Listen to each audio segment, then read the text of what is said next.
for Infoblitz 101. Uy, delivery? Sa akin?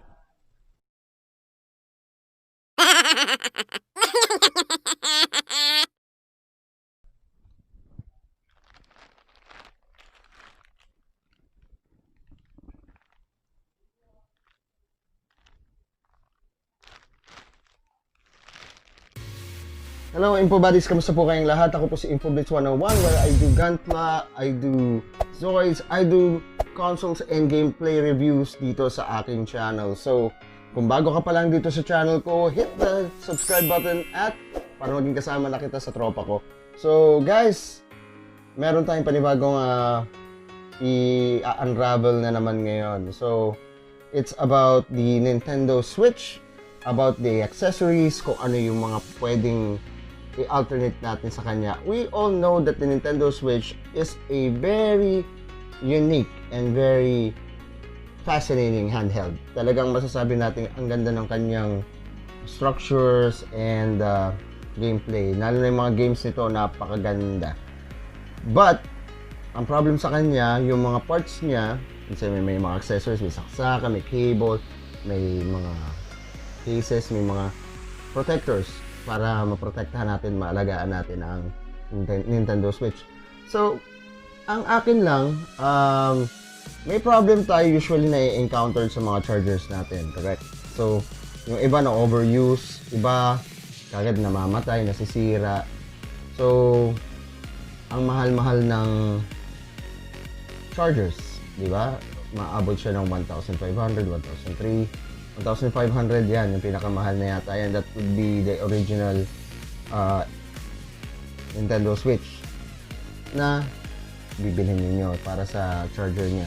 Kasi pag wala yung charging o yung pinaka-charger niya, yung saksakan niya, hindi mo siya pwedeng isaksak through para ma-connect sa inyong TV. So, mahihirapan. So, parang yung iba parang kulang ang function ng Nintendo Switch kapag ito ay hindi nako-connect nila sa TV.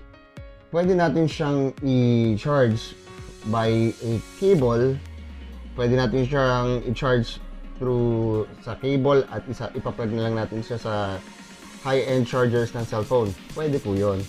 Pero when it comes to connecting the TV, hindi po kakayanin ng ordinary cable yun. Kailangan po niya ng isang saksakan para maging adaptable sa TV. So, medyo naging curious ako about dito sa isang saksakan na to na nakita ko sa isang online store na napakamura naman. So, umorder ako sa isang online store, guys. So, isang saksakan ito ng Nintendo Switch at Class A lang siya.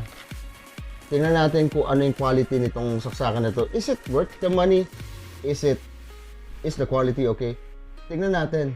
Kasi alam ko iba sa inyo ay nasa budget ngayon kasi alam mo naman yung ating panahon ngayon, di ba? Ang dami nating kinakatakutan, ang dami nating gastusin, marami nakakasakit. So, medyo ingat lang tayo. So, stay at home. Huwag kayong lalabas. Obey the rules. Okay? So, I'll be unboxing this. Samahan niyo ako. Tingnan natin kung anong quality nitong saksakan na to. I-compare natin siya sa original Nintendo Switch charger. Kung anong pinagkaiba nilang dalawa. At kung siya ba ay gagana sa charging dock ng Nintendo Switch. So, here it is, guys. Yung aking binili sa online shop na easy adapter for the Nintendo Switch na Class A. So most of us are looking for a affordable price of a Class A charger or alternative chargers para sa ating Nintendo Switch para kung sakaling gagamitin natin, hindi natin ma-overuse ang ating charger. So let's look at the package kung ano ang laman at itsura ng pinaka-package na item na ating binili. So let's take a look. So as you can see, guys, ito na yung package. Medyo malakas, makapit ang scotch tape. Let's use a scissor. Okay, yan na siya. So okay, guys, ito na yung JYS yung JYS, akala ko ito yung binabalibag na delivery company. Pero ayan na po siya, guys. So dito sa box na to ay makikita ninyo yung kanyang itsura na meron siyang switch AC adapter and compatible with the switch. So meaning itong charger na to is built for the Nintendo Switch only, lalo na sa kanyang charging dock. So ayan po siya. So ngayon po nakita na natin ang outer part of the box. Tingnan naman natin ang pinaka-item na nakuha natin o yung binili natin. Yung Class A adapter na napaka-interesting tingnan at pag-usapan kung ito ba ay good quality sa ating nabili. So as you can see, guys, parehong-pareho siya ng itsura ng original na Nintendo Switch charger. So ayan na po siya, guys. So before natin to tingnan, kukunin ko yung aking original one, yung original AC charger adapter ko sa Nintendo Switch. Ayan. So makikita nyo, guys, yung kanyang logo nakalagay sa pinakaibabaw ng saksakan ni Nintendo, meaning this is an original charger. And this one, makikita nyo, pareho, halos meron siyang parang round pero wala siyang tatak ng Nintendo. Parang halos pareho lang silang merong round shape na pwedeng ilagay ang pangalan pero wala siyang pangalan. Now, I know most of us, guys, ay naghahanap ng mga alternative chargers para sa ating Nintendo Switch para hindi natin malaspag or maaaring masira ang ating original charger. So anyway, ito na yung pinaka-charger na mai-recommend ko sa inyo na it is really reliable. So ayan siya. So let's check the cable of this Nintendo Switch para malaman natin kung ano yung quality ng Class A charger na ito, para makita ninyo kung worth bang bilhin ang Class A na Nintendo Switch na itong charger na ito. So yung cable niya, yung haba ng cable niya ay kasing haba rin ng sa Nintendo original charger. So ito po yung dalawa. This is the original charger. So makikita nyo yung pangalan ng Nintendo nandoon naka-engrave sa kanyang saksakan. And this one doesn't have any. So ayan po siya, guys. So kung hahawakan nyo siya, makikita nyo ang quality ng bawat cables or bawat chargers is almost the same, katulad nitong Class A charger. So ayan po, walang pinagkaiba sa kanilang appearance at ang quality ng cables nila. Ito yung hinahawakan ko siya at pinatestin ko, halos pareho rin po ang kapal ng cables nila, ang tigas ng cables nila from dito sa Class A from the original one. So pero although halos magkapareho sila, ito ang titingnan natin. Let's see the capability of this Class A, if it can stand out with the original charger. Okay, so kapitan natin siya para makita niyo.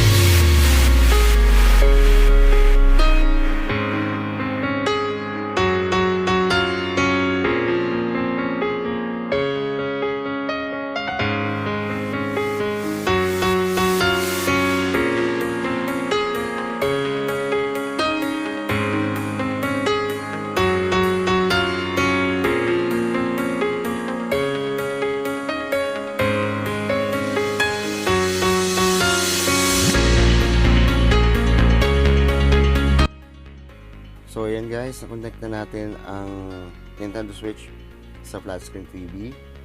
So proven na ang Class A charger ng JYS is very compatible with the Nintendo Switch dock.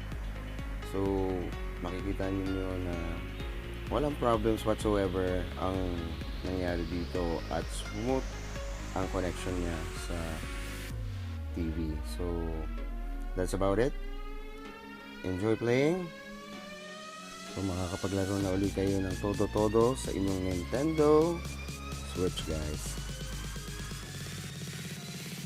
So, yan na po mga info buddies about sa unboxing, unpacking, and also reviewing the product of the JYS adapter, charger adapter para sa Nintendo Switch. Very handy, very cheap. Nabili ko lang siya dun sa online store ng 500 pesos. Pero syempre, babayaran nyo pa ang delivery fee, shipping fee ng 50 pesos, so mga 550. So, napakamura po niya, guys. Wala akong masasabi dito sa brand na to. Very, very compatible po siya sa Nintendo Switch charging dock. At nakita nyo kanina na na-play ko na ang charger na ito doon sa charging dock at gumana naman siya. Pero also keep in mind na this is a Class A lang po to. It's not an original item from Nintendo. So may pag-iingat pa rin po dapat tayo dito at hindi dapat natin babaliwalain kahit na sabihin natin it's a cheap product or mababa lang ang presyo. Syempre, importante pa rin yon sa ating Nintendo. And especially, money is not, easy to find. Kaya kailangan pa rin natin magtipid at mag-ingat sa mga binibili nating mga items. So, until next time guys, this is InfoBlitz 101 saying good day. At kung bago ka pa lang dito sa aking channel, nanonood ka nito at nagustuhan mo ang aking mga videos, hit mo na ang subscribe button para makasama na kita sa aking tropa. So, until next time guys, until the next video, bye-bye.